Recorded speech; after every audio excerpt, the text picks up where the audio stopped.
अजित पवारांना कारखाने ताब्यात ठेवण्यात इंटरेस्ट आहे असं लक्ष्मण हाकेंनी म्हटलंय। कारखान्याचं खासगीकरण करून विकत घेण्याचं दादांचं वर्तन आहे। 500 कोटीचा कारखाना 550 कोटीत टेकओव्हर करण्याचा दादांचा स्वभाव असल्याचा हल्लाबोल लक्ष्मण हाके यांनी केलाय।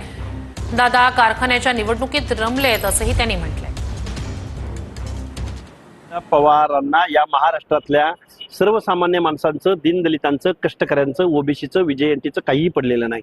त्यांना फक्त कारखान्याच्या निवडणुकामध्ये आणि कारखाने ताब्यामध्ये ठेवण्यामध्ये इंटरेस्ट असतो।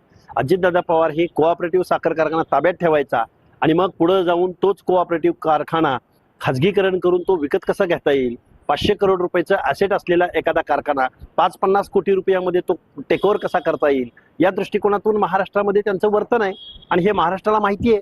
त्यामुळे सत्तेतून पैसा आणि पैशामधून सत्ता आणि मग कारखानदारांचे नेते, हा माझा आरोप आहे त्यांच्यावरती। माणसं मेली काय जगली काय याचं त्यांना काहीही सोयरचुतक नाही।